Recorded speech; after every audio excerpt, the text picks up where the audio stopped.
This is Cornstown House, nestled in Fingal in North County Dublin. We are just half an hour from Dublin forecourt.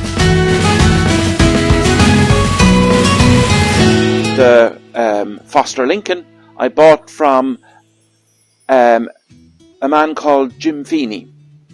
And Jim Feeney is a thatcher. And it's through his connections with thatch that he knew where that mill was. A far more expensive machine in its day.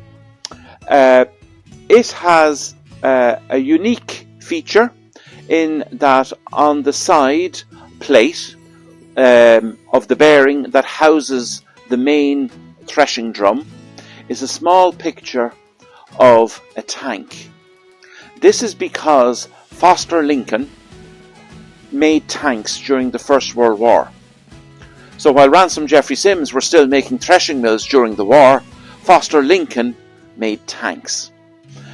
And after the war, as a sort of a nod to that fact, they produced this little logo of a tank on the side plate, which actually was a huge disservice to their mills, because, as I was saying, in the 60s and 70s, this would prove to be lovely memorabilia for pubs.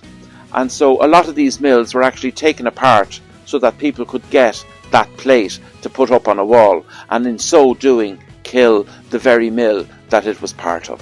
The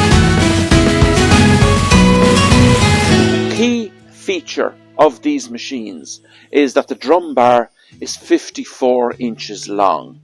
That's 4'6". In the trade, they're known as 54-inch heavies, because the construction was extra heavy.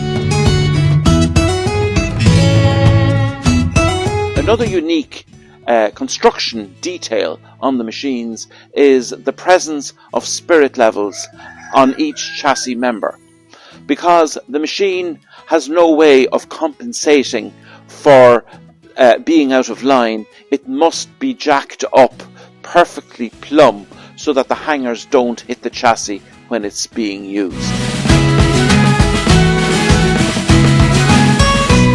We used to use these machines quite a bit, particularly the Foster Lincoln, for the production of thatching straw. But it's something that we're looking to revisit, run a harvest event, and as such, they would be a key part in that. Get them back fully functioning, along with the Forts and Major, and get the whole lot back working again.